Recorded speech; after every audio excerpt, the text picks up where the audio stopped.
नमस्कार, बहुत स्वागत है आपका सीएनबीसी आवाज पर। आप देख रहे हैं प्रॉपर्टी गुरु और आपके साथ मैं हूं आपका होस्ट विपिन भट्ट। प्रॉपर्टी गुरु आपका मनपसंद show presented by signature global, making India affordable. और इस शो में वक्त वक्त पर हम आपके लिए लेकर आते हैं कुछ खास, यानी थोड़ा इनसाइड प्रॉपर्टी मार्केट के बारे में थोड़ी और गहरी जानकारी। इंस्टेड कि हम आपके सवालों के जवाब दें, वो हर हफ्ते हम करते ही हैं, लेकिन कभी कभी कुछ स्पेशल एपिसोड्स में आपके लिए होता है थोड़ा और इन डेप्थ एनालिसिस, थोड़ी और एक माइक्रोस्कोपिक व्यू प्रॉपर्टी मार्केट का, ताकि आप अपने डिसीजंस को ले पाएं अच्छी तरह। क्योंकि भाई मामला लाखों और करोड़ों का हो चला है आजकल। प्रॉपर्टी लेना कोई हंसी मजाक नहीं, और एक बार आपने ले ली तो फिर जिंदगी भर वो आपके साथ। तो भाई आप प्रॉपर्टी खरीदना चाहते हैं, बेचना चाहते हैं, लैंड्स की बात हो, दुकान हो, मकान हो, कुछ भी, सारे जवाब हम यहाँ देने की कोशिश करते हैं। तो ऐसा ही एक खास एपिसोड आज आपके लिए लेकर आए हैं, जहाँ हम प्रॉपर्टी मार्केट को जरा माइक्रोस्कोपिक व्यू से देखेंगे एट प्रेजेंट। क्योंकि प्रॉपर्टी मार्केट एक ऐसे जंक्शन पे खड़ा है जहाँ से चीज़ों में अब एक बदलाव आना शुरू हो गया है, और जब चीज़ों में बदलाव आता है तब उन पर सबसे ज़्यादा ध्यान देना बेहद ज़रूरी है। तो चलिए आज के शो की शुरुआत करते हैं, और आज ये बातचीत करेंगे हमारे साथ हमारे खास लेकिन चिर परिचित मेहमान पंकज कपूर साहब, एमडी लाइसेंस फॉर। सर बहुत बहुत स्वागत है आपका प्रॉपर्टी गुरु में।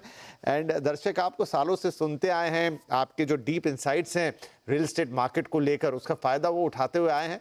तो आज उसी पर थोड़ी बातचीत को आगे बढ़ाएंगे। जैसा मैंने कहा कि प्रॉपर्टी मार्केट एक ऐसे जंक्शन पे खड़ा है जहां पर हम थोड़े थोड़े चेंजेस देखना शुरू कर रहे हैं। मसलन अभी तक लग्जरी प्रॉपर्टीज लीड कर रही थी मार्केट को, इनफैक्ट अभी भी उनका नंबर हाई है, लेकिन एक लल आता हुआ, एक ठहराव सा आता हुआ दिखने लगा है।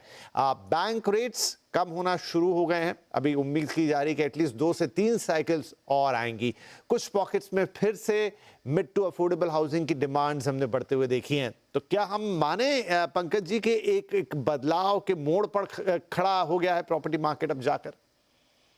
बिल्कुल, और मुझे थोड़ा करेक्शन होता हुआ दिखाई दे रहा है। ये बदलाव एक बदलाव नहीं है, एक करेक्शन है, क्योंकि एक डिमांड है, उसका एक पिरामिड होता है कि जिसमें लग्जरी सेगमेंट है उसका वॉल्यूम कम होना चाहिए, और जो अफोर्डेबल और मिड सेगमेंट है उनका वॉल्यूम ज़्यादा होना चाहिए। लेकिन व्हाट हैपेंड, कोविड के बाद एक अपग्रेडेशन डिमांड की जो सर्ज रही, और हमारे देश में एक बात ये भी है कि बहुत कम एक सेक्शंस ऑफ द पॉपुलेशन है वही एलिजिबल होता है घर खरीदने के लिए, अगर पर कैपिटा के हिसाब से देखें तो इसके लिए जो लोग कैपेबल थे, जो एलिजिबल थे, उनका पार्टिसिपेशन बढ़ा, और लग्जरी और अल्ट्रा लग्जरी मार्केट और अपग्रेडेशन डिमांड को देखते हुए एक आपको रुझान होता हुआ दिखाई दिया। तो बिल्डर के न्यू लॉन्चेस भी ज़्यादा हो रहे थे और सेल्स भी उस सेगमेंट में हो रहे थे, और कोविड के बाद एक डिमांड के अंदर अपलिफ्ट भी दिखाई दिया। लोगों के पास ये ज़रूरत होने लगी कि उनको बड़ा घर चाहिए,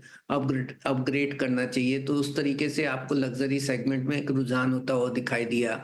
और इस पीरियड में हमने देखा कि बिल्डर का जो पर्सपेक्टिव था वो मिड और अफोर्डेबल हाउसिंग की तरफ कम हो गया, और हमें न्यू लॉन्चेस भी उस सेगमेंट में कम दिखाई दिए। लेकिन अब जा करके, क्योंकि बहुत सारी डिमांड जो है, वो जो पेंट अप डिमांड थी उसका वो कंज्यूम हो गई, और वहां पे एक सैचुरेशन होता हुआ दिखाई दिया। तो उसके बाद अब मुझे लग रहा है कि जो डिसऑर्डर हो गया था मार्केट के अंदर, जो पिरामिड एक एक अपसाइड डाउन हो गया था in terms of distribution of sales, उसमें एक करेक्शन होता हुआ दिखाई दे रहा है। तो अगर मुझे थोड़ी थोड़ी स्लो डाउन जो है आपको लग्जरी अल्ट्रा लग्जरी में दिख रही है, और गोइंग फॉरवर्ड मुझे लग रहा है कि मिड और अफोर्डेबल सेगमेंट में आपको न्यू लॉन्चेस और सेल्स की बढ़ोतरी होती हुई दिखाई पंकज देगी। जी, और ये थोड़ा समझाइए कैसे समझें इसको, क्योंकि रियल एस्टेट तो एक थोड़ी स्लो प्रोसेस होती है। मतलब आपको महीनों या इनफैक्ट कई बार तो सालों लग जाते हैं अप्रूवल लेने में। फिर आप एक प्रोजेक्ट को लॉन्च करते हैं, फिर वो बनता है, उसी दौरान वो बिकता भी रहता है। ऐसी खबरें तो चलती रहती हैं कि इतने इतने फ्लैट एक साथ बिक गए, लेकिन सच्चाई उनमें थोड़ी कम होती है। तो मुझे बताइए कि क्या अब बहुत सारे प्रोजेक्ट अभी तो इन लाइन हैं जो आ रहे हैं, लग्जरी एंड के ही प्रोजेक्ट हैं।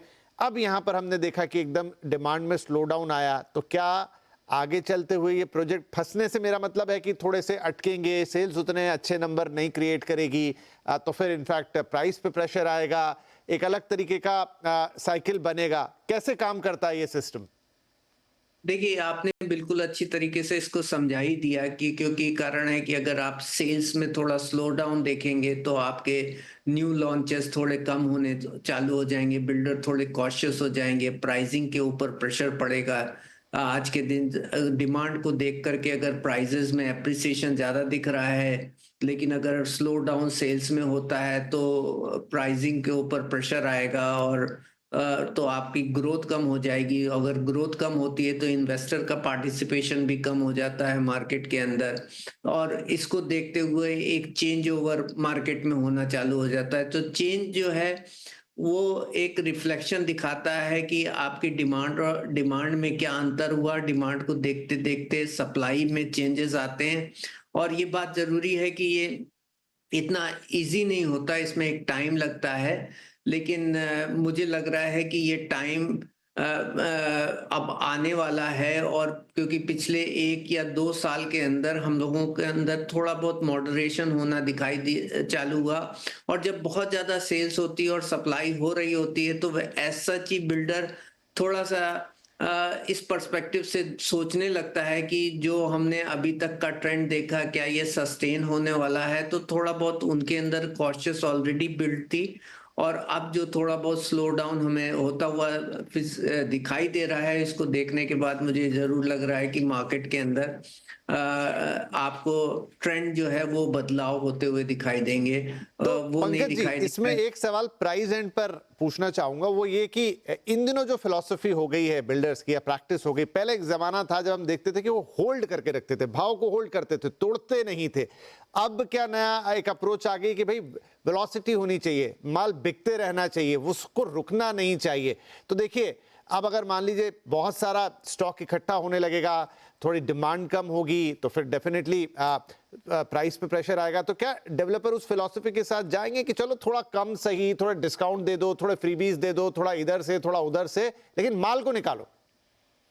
देखिए, अभी रेरा के आने के बाद सब कुछ चेंज हो गया। पहले रेरा था नहीं, तो बिल्डर ने लॉन्च कर दिया प्रोजेक्ट। अगर सेल्स स्लो होती है तो कंस्ट्रक्शन स्लो कर देता था, डिले हो जाते थे प्रोजेक्ट्स, उसमें कोई पेनल्टी नहीं होती थी। अब रेरा के हिसाब से वो बाध्य है, वो जब प्रोजेक्ट लॉन्च करता है तो एक पोजीशन डेट देता है और उसको उसको कंप्लाई करना होता है, अदरवाइज वहां पे पेनल्टी होती है।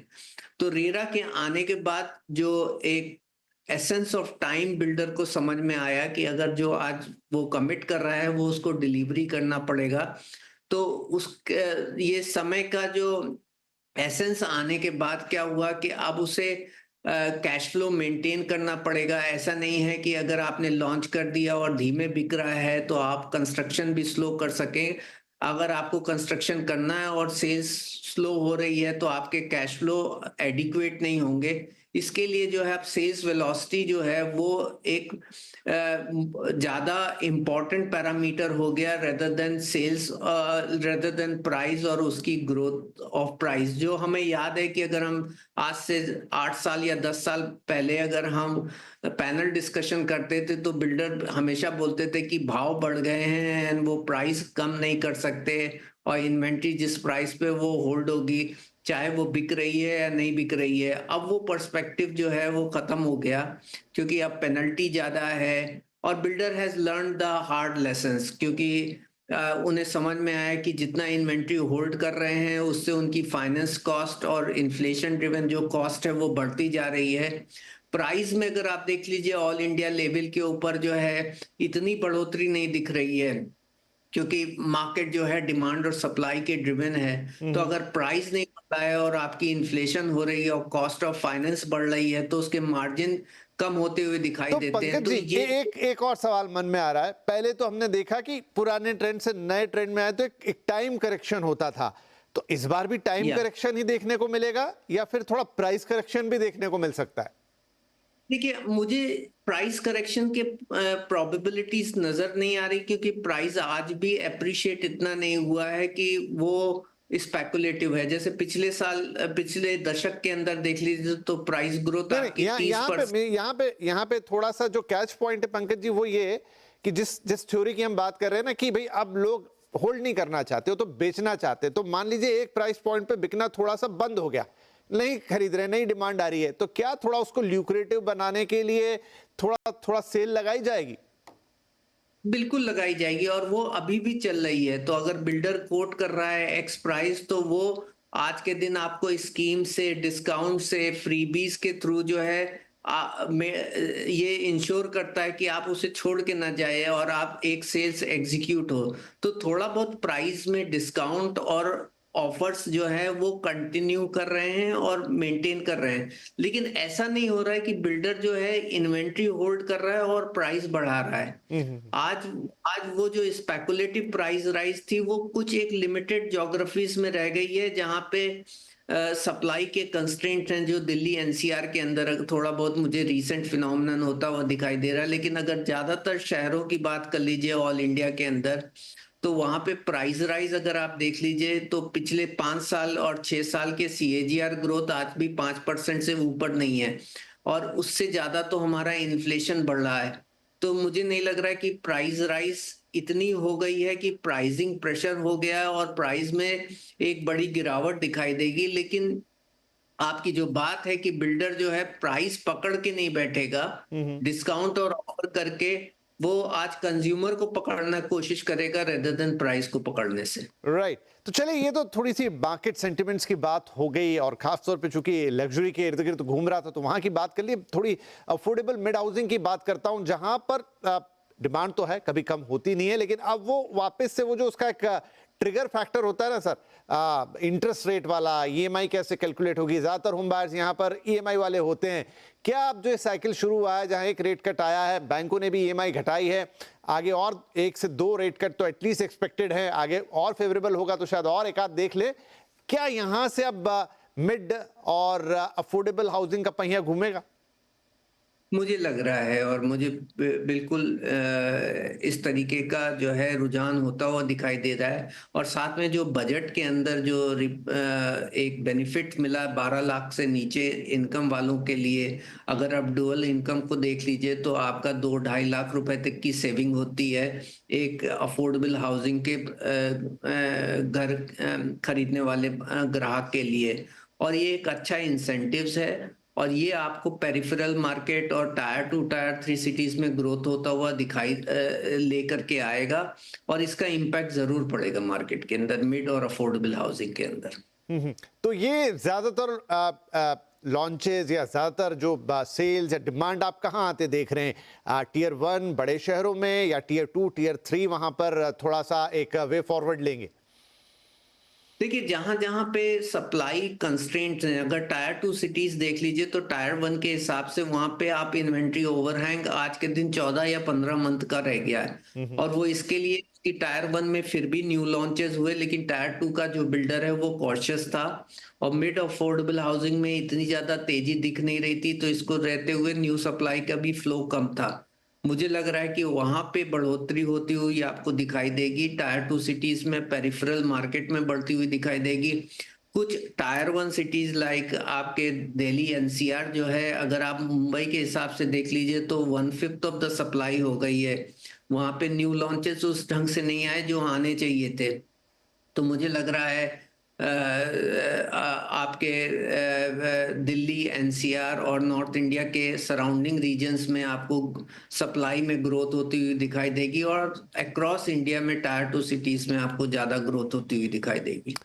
राइट तो ये था अभी तक का जो रियल एस्टेट मार्केट है उसका लब्बो लुआब, किस तरीके से धीरे से रियल एस्टेट मार्केट ने करवट ली है, उसके इम्पैक्ट किधर आएंगे, कहां अभी तक चीजें बिक रही थी, दाम कैसे चल रहे थे, किन शहरों का क्या हाल था, कौन सा सेगमेंट थ्राइव कर रहा था, अब किसकी बारी है और इसमें आपके लिए क्या खास है। थैंक यू पंकज सर, बहुत ही सरल शब्दों में और इन डेप्थ आपने ये एनालिसिस हमें दिया, एंड आई होप हमारे जो दर्शक हैं, हमारे जो घर खरीदार हैं, ग्राहक है, एस्पिरेशन जो रखते हैं घर खरीदने की या इंटरेस्ट रखते हैं इन्वेस्टमेंट के पॉइंट ऑफ व्यू से या इन जनरल, उनको एक नया तजुर्बा हुआ होगा सुनकर, और एक नया एक फॉरवर्ड लुकिंग एक रास्ता दिखाई दिया यहाँ पर कि कैसे अब यहाँ से हमारा रियल एस्टेट मार्केट बिहेव करेगा। बहुत बहुत धन्यवाद अपना वक्त निकालने के लिए, कार्यक्रम में हमारे साथ शामिल होने के लिए।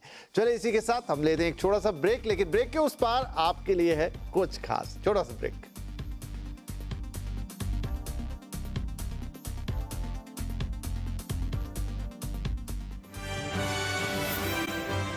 Welcome back. आप देख रहे हैं property Guru presented by signature global, making India affordable. और अब आपको लेकर चलते हैं गुरुग्राम के सेक्टर 71 में, जहां सिग्नेचर ग्लोबल के टाइटेनियम एसपीआर प्रोजेक्ट का भूमि पूजन संपन्न हुआ है। तो क्या है इस प्रोजेक्ट की खासियत और खास सुविधाएं, जो कब तक रहने के लिए पूरा होगा ये प्रोजेक्ट, सभी डिटेल्स आपको मिल जाएंगे इस खास रिपोर्ट में।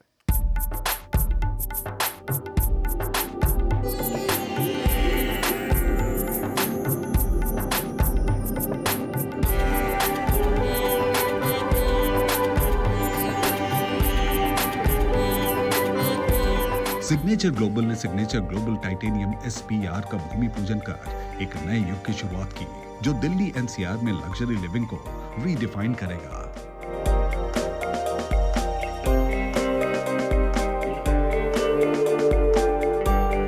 इसमें हम ग्रीन को लेके बहुत ज़्यादा जितने भी नॉर्म्स होते हैं उसको फॉलो कर रहे हैं, इंटरनेशनल नेशनल जितने नॉर्म्स हैं सबको फॉलो कर रहे हैं। ये प्रोजेक्ट IGBC गोल्ड रेटेड है और एज सर्टिफाइड है। तो ये सब हमारा भरसक ये प्रयास है। जैसे कि ये पूरी जो प्लानिंग है तकरीबन 100 एकड़ के आसपास की ये प्लानिंग है। पूरा इसका पूरा जो नाम हमने रखा था टाइटेनियम एसपीआर, इस प्रोजेक्ट का नाम है। पूरी 100 एकड़ के आसपास की ये प्लानिंग है। इसमें जो हमने टाइटेनियम एसपीआर का जो प्रोजेक्ट लॉन्च किया था फेज़ 1 का, उसके अंदर तकरीबन 14 एकड़ के आसपास का प्रोजेक्ट हमने लॉन्च किया था। उसमें टोटली 608 यूनिट्स थे और 2780 का एक साइज़ था, 3780 का एक साइज़ था। 2 साइज़ यहाँ पर यूनिट थे हमारे पास। और इसमें सबसे अच्छी चीज़ ये थी कि इसमें 55 एम्यूनिटी हमने इसमें दी थी, क्योंकि जब बड़ा प्रोजेक्ट आपके पास होता है तो अच्छी से आप प्लानिंग कर पाते हैं। 7 लगून्स हमने इसके अंदर दिए थे और 2 का कोर इसमें था, 3 का कोर इसके अंदर था। तो ये जो प्रोजेक्ट है अपने आप में बहुत ही unique in terms of green, in terms of planning बहुत क्लास है अपने आप में। और इसके अंदर जो कंस्ट्रक्शन पार्टनर हमने लिए हैं कैपेसाइट को लिया है, और जो हमारे आर्किटेक्ट रहे हैं वो DPA सिंगापुर रहे हैं। तो आप इन टोटलिटी में अगर देखें तो इस पूरे प्रोजेक्ट के अंदर जो डिज़ाइन करने वाले लोग हैं और जो बिल्ड करने वाले लोग हैं और जो प्लानिंग करने वाले लोग हैं और बाकी जितनी भी इंटरनेशनल चीज़ें, नेशनल चीज़ें, जो पैरामीटर्स हैं, उन सब के कसौटी पे अगर इसको हम कसें तो ये प्रोजेक्ट अपने आप में बहुत ही यूनिक और बहुत ही खास है। सिग्नेचर ग्लोबल टाइटेनियम एसपीआर सिर्फ एक टाउनशिप नहीं, बल्कि एक फ्यूचरिस्टिक सिटी है जो मॉडर्न लिविंग के साथ सर्टिफाइड क्वालिटी कंस्ट्रक्शन लेकर आ रहा है। देखिए 71 के प्रोजेक्ट पे आज हम खड़े, भूमि पूजन हमने आज किया है। जब से ये लॉन्च हुआ है 71 का प्रोजेक्ट, तब से बहुत अच्छा इसका रिस्पॉन्स आया है। कस्टमर को लेके इसमें कस्टमर्स ने बहुत ज़्यादा अपनी यूनिटें बुक कराई है और इसका जो आज तक का जो रिजल्ट आया, काफ़ी लोगों ने इसको पसंद किया है। सिग्नेचर ग्लोबल टाइटेनियम एसपीआर हर पहलू से खास है। मॉडर्न एमिनिटीज और हरियाली का बेहतरीन संतुलन इसे एक सस्टेनेबल टाउनशिप बनाता है। आने वाले टाइम में इसका जो चारों तरफ इसके डेवलपमेंट इस टाइम जो हो रही है, ये आने वाले टाइम में आप देखना इसका काफ़ी इसकी ग्रोथ नज़र आएगी आपको। एक तो ये एसपीआर पे प्रोजेक्ट है, इसके अगल बगल जितने भी प्रोजेक्ट बन रहे हैं, अब से जब भी ये डिलीवर होगा, ये सारे प्रोजेक्ट डिलीवरी के उस पर अपने समीक्षा पे आ चुके होंगे, तो उस टाइम इसकी ग्रोथ काफ़ी हो चुकी होगी। आज तक जितनी भी कस्टमर ने अपनी यूनिट इसमें बुक कराई है, उसको अभी भी इसमें ग्रोथ देखने को मिली है। और मैं आपको ये विश्वास दिलाता हूँ कि जब तक इसकी ये पोजीशन होगी, आने वाले 4 से 3 से 4 साल 5 साल में ये काफ़ी ग्रोथ पकड़ चुका होगा, क्योंकि समय के साथ साथ इसकी ग्रोथ होनी बिल्कुल पक्का है। डेवलपमेंट अच्छी है, प्रोजेक्ट अच्छा है और लोकेशन जो है बहुत अच्छी है। लोगों को, कस्टमर्स को काफ़ी पसंद आ रहा है।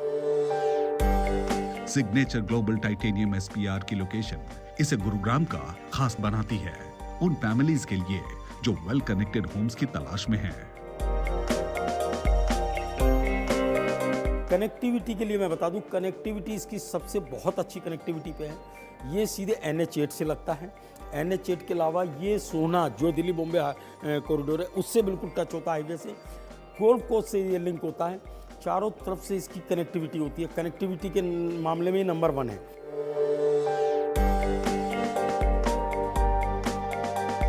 सिग्नेचर ग्लोबल टाइटेनियम एसपीआर को शुरुआत से ही ग्राहकों से जबरदस्त रिस्पांस मिला है, जो इसकी लोकप्रियता को दर्शाता है।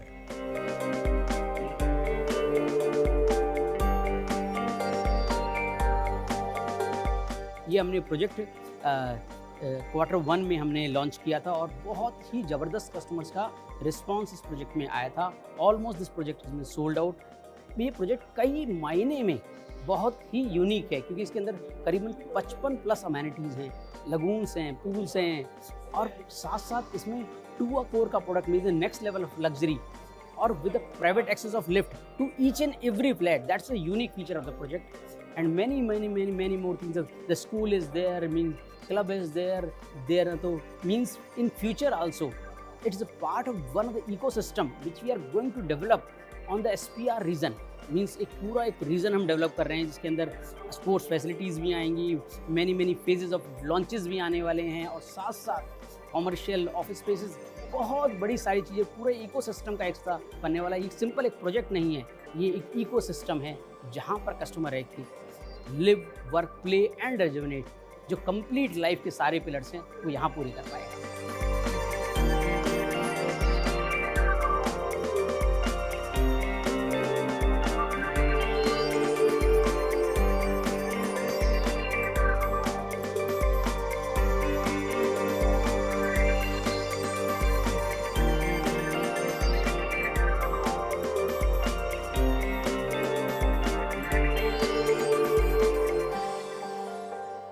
तो ये थी प्रॉपर्टी गुरु की आपके लिए स्पेशल ट्रीट, जहां पर आपको मिला प्रॉपर्टी मार्केट का एक इन डेप्थ एनालिसिस और साथ में एक स्पेशल इवेंट जहां पर आपने एक पर्टिकुलर प्रोजेक्ट के बारे में पूरी जानकारी ली। तो चलिए इस हफ्ते को यहीं समाप्त करेंगे और अगले हफ्ते फिर मुलाकात होगी। आपके सवालों का सिलसिला जारी रहेगा, लेकिन बीच बीच में ऐसी भी कुछ ट्रीट्स आपके लिए लेकर आते रहेंगे प्रॉपर्टी गुरु पे। फिलहाल अपना ध्यान रखिएगा और कार्यक्रम देखने के लिए बहुत बहुत धन्यवाद। टेक केयर, नमस्कार।